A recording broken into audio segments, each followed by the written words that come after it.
بسم الله الرحمن الرحيم ياسين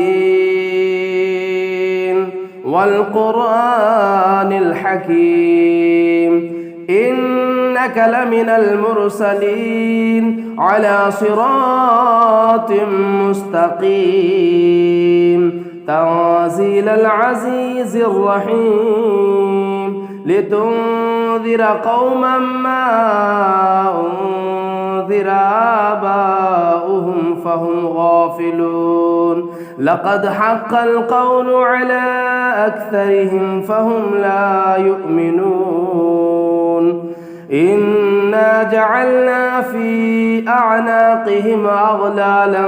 فهي إلى الأذقان فهم مقمحون وجعلنا من بين أيديهم سدا ومن خلفهم سدا فأغشيناهم فهم لا يبصرون وسواء عليهم أأنذرتهم أم لم تنذرهم لا يؤمنون إنما تنذر من اتبع الذكر وخشي الرحمن بالغيب فبشره بمغفرة وأجر كريم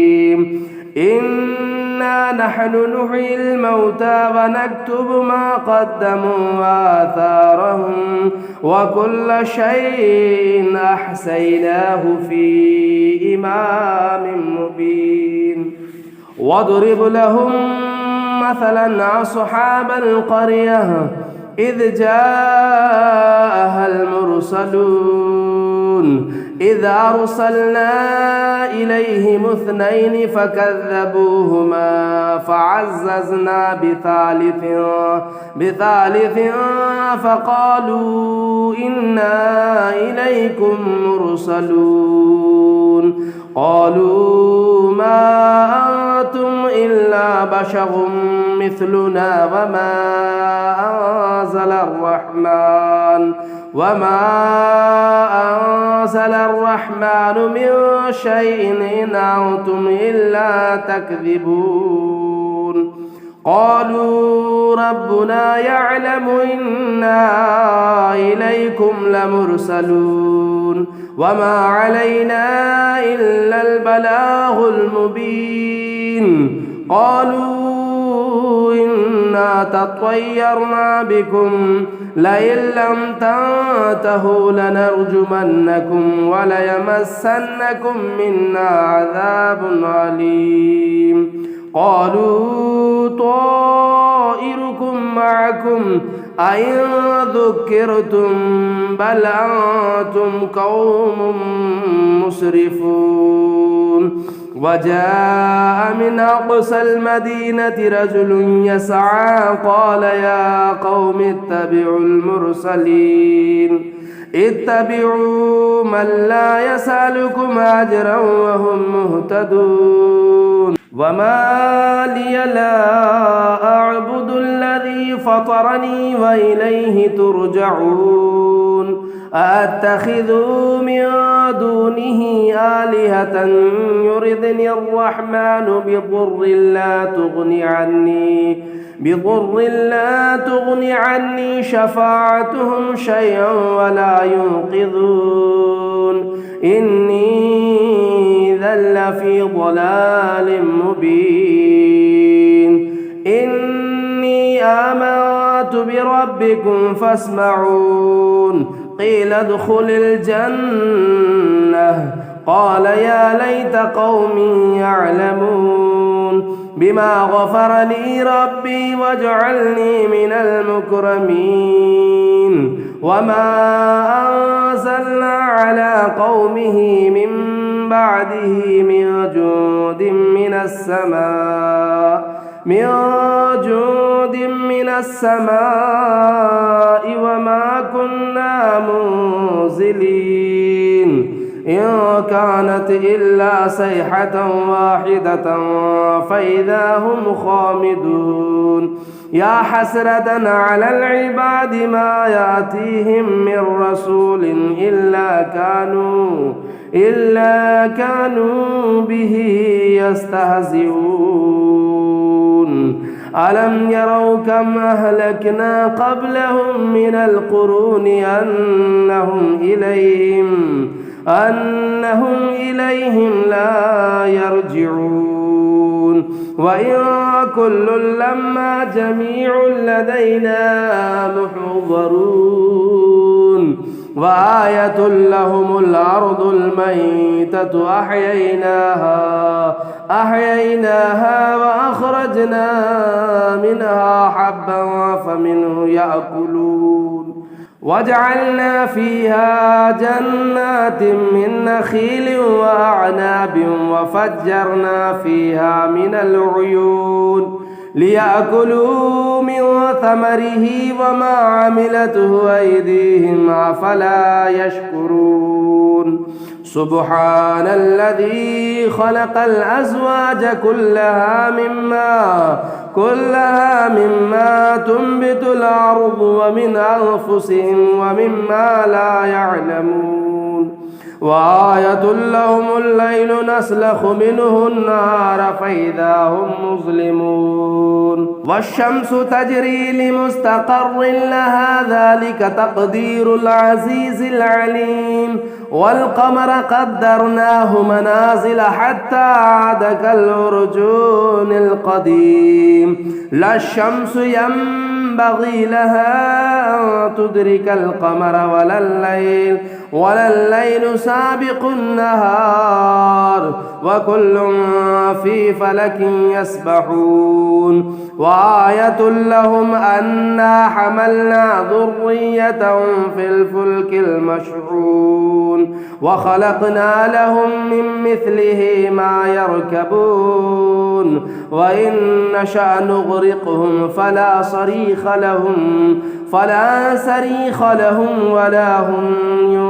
ينقذون إلا رحمة منا ومتاعا إلى حين وإذا قيل لهم اتقوا ما بين أيديكم وما خلفكم لعلكم ترحمون وما تأتيهم من آية من آيات ربهم إلا كانوا عنها معرضين وإذا قيل لهم أنفقوا مما رزقكم الله قال الذين كفروا للذين آمنوا أنطعم من لو يشاء الله أطعمه إن أنتم إلا في ضلال مبين ويقولون متى هذا الوعد إن كنتم صادقين ما ينظرون إلا صيحة واحدة تأخذهم وهم يخصمون فلا يستطيعون توصية ولا إلى أهلهم يرجعون ونفخ في الصور فإذا هم من الأجداث إلى ربهم ينسلون قالوا يا ويلنا من بعثنا من مرقدنا هذا ما وعد الرحمن وصدق المرسلون إن كانت إلا صيحة واحدة فإذا هم جميع لدينا محضرون فاليوم لا تظلم نفس شيئا ولا تجزون إلا ما كنتم تعملون إن أصحاب الجنة اليوم في شغل فاكهون هم وأزواجهم في ظلال على الأرائك متكئون لهم فيها فاكهة ولهم ما يدعون سلام قولا من رب رحيم وامتازوا اليوم أيها المجرمون ألم أعهد إليكم يا بني آدم ألا تعبدوا الشيطان إنه لكم عدو مبين وأن اعبدوني هذا صراط مستقيم ولقد أضل منكم جبلا كثيرا أفلم تكونوا تعقلون هذه جهنم التي كنتم توعدون اصلوها اليوم بما كنتم تكفرون اليوم نختم على أفواههم وتكلمنا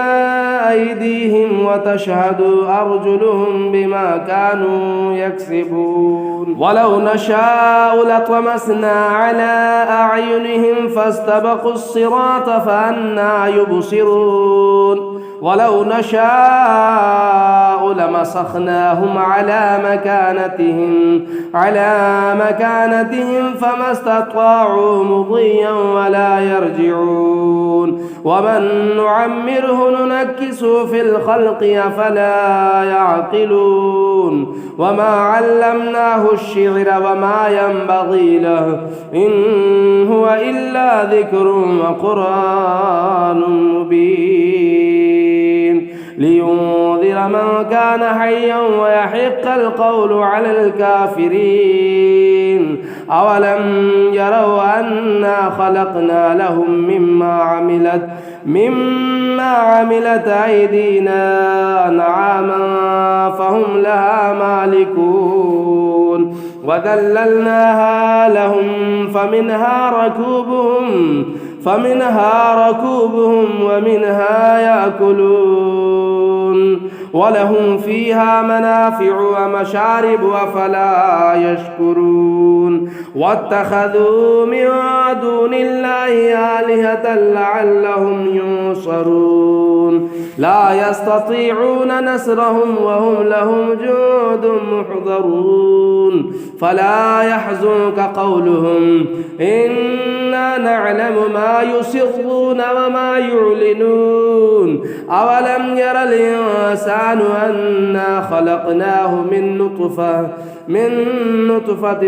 فإذا هو خصيم مبين وضرب لنا مثلا ونسي خلقه قال من يحيي العظام وهي رميم قل يحيي الذي أنشأها أول مرة وهو بكل خلق عليم الذي جعل لكم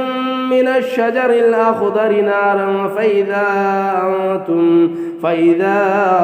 أنتم منه توقدون أوليس الذي خلق السماوات والأرض بقادر على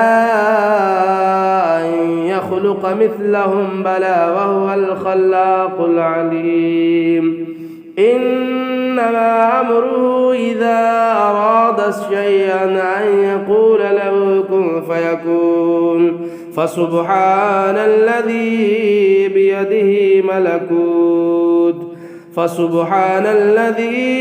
بيده ملكوت كل شيء وإليه ترجعون بسم الله الرحمن الرحيم الرحمن علم القرآن خلق الإنسان علمه البيان الشمس والقمر بحسبان والنجم والشجر يسجدان والسماء رفعها ووضع الميزان ألا تطغوا في الميزان وأقيموا الوزن بالقسط ولا تخسروا الميزان والأرض وضعها للأنام فيها فاكهة والنخل ذات الأكمام والحب ذو العصف والريحان فبأي آلاء ربكما تكذبان خلق الإنسان من صلصال كالفخار وخلق الجان من مارج من نار فبأي آلاء ربكما ربكما تكذبان رب المشرقين ورب المغربين فبأي آلاء ربكما تكذبان مرج البحرين يلتقيان بينهما برزخ لا يبغيان فبأي آلاء ربكما تكذبان يخرج منهما اللؤلؤ والمرجان فبأي آلاء ربكما تكذبان وله الجوار المنشآت في البحر كالأعلام فبأي آلاء ربكما تكذبان كل من عليها فان ويبقى وجه ربك ذو الجلال والإكرام فبأي آلاء ربكما تكذبان يسأله من في السماوات والأرض كل يوم هو في شأن فبأي آلاء ربكما تكذبان سنفرغ لكم أيها الثقلان فبأي آلاء ربكما تكذبان يا معشر الجن والإنس إن استطعتم أن تنفذوا من أقطار السماوات والأرض فانفذوا لا تنفذون إلا بسلطان فبأي آلاء ربكما تكذبان يرسل عليكما شواظ من نار ونحاس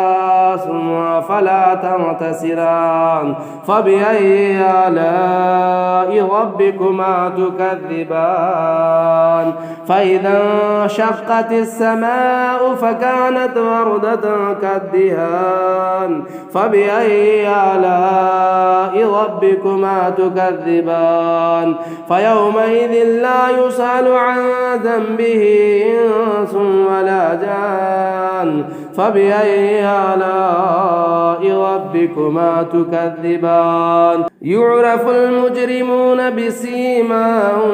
فيؤخذ بالنواصي والأقدام فبأي آلاء ربكما تكذبان هذه جهنم التي يكذب بها المجرمون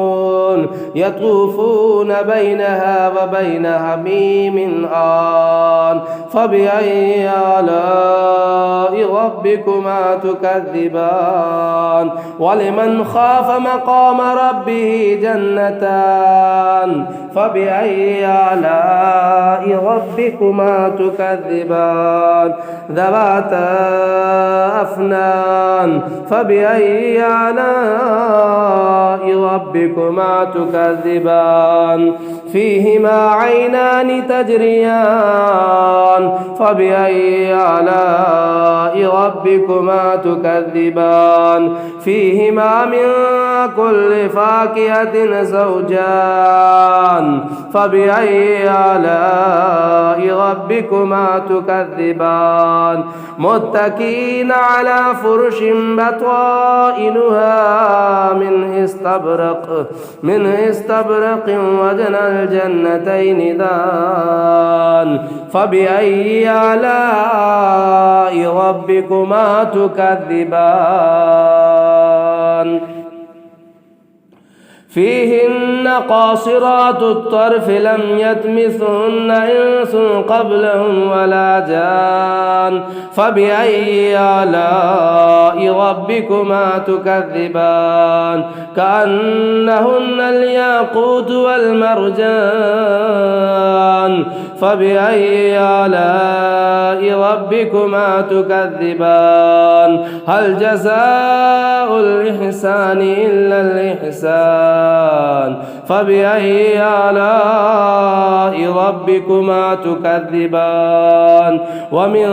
دونهما جنتان فبأي آلاء ربكما تكذبان مدهامتان ضامتان فبأي آلاء ربكما تكذبان فيهما عينان نضاختان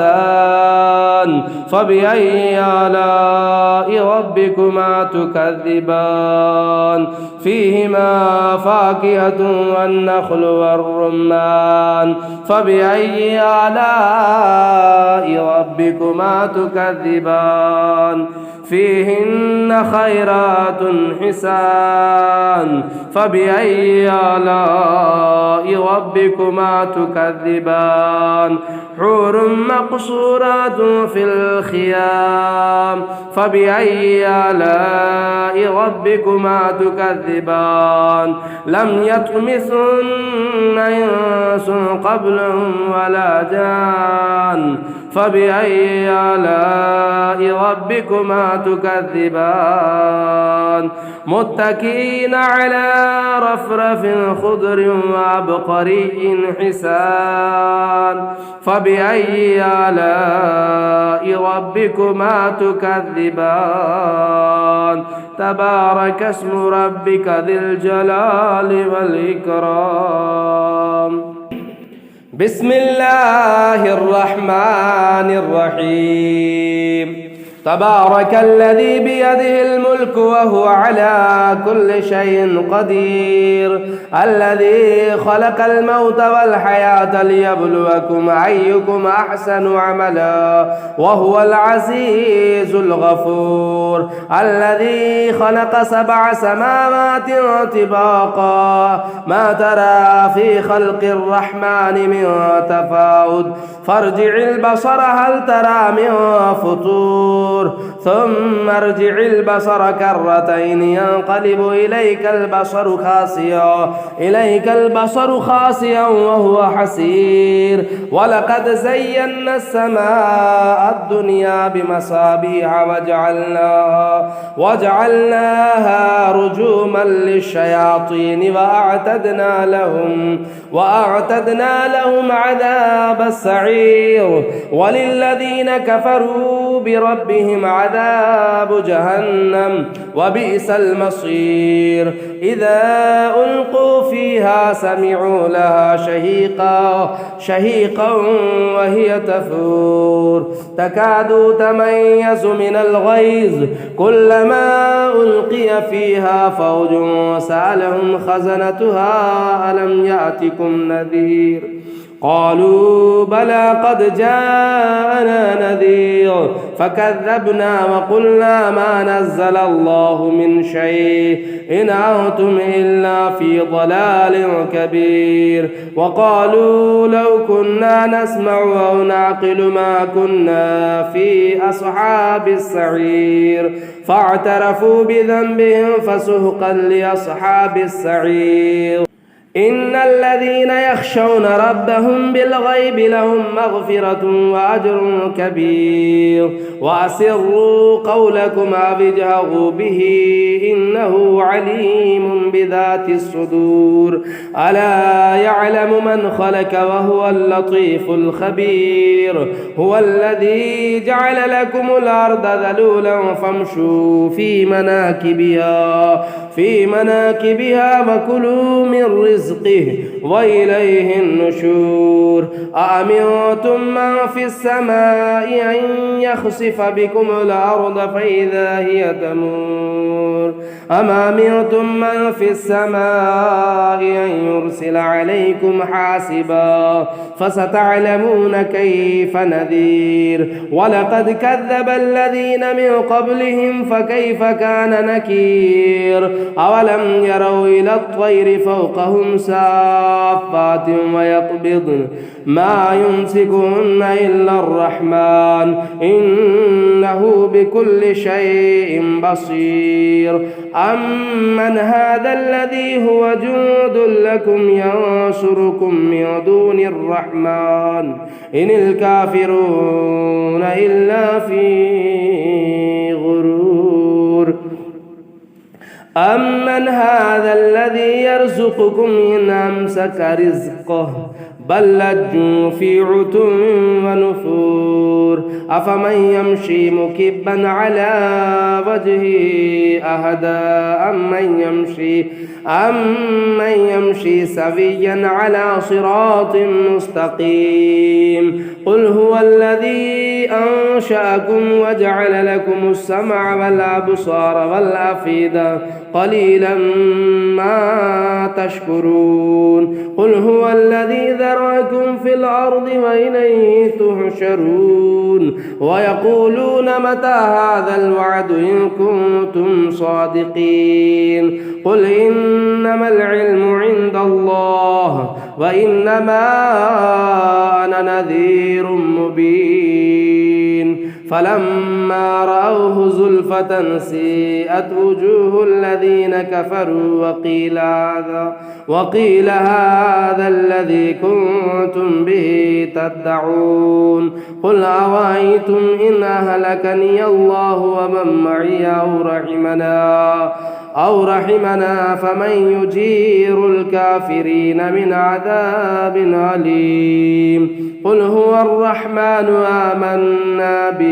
آمنا به وعليه توكلنا فستعلمون من هو في ضلال مبين قل أرأيتم إن أصبح ماؤكم غورا فمن يأتيكم بماء معين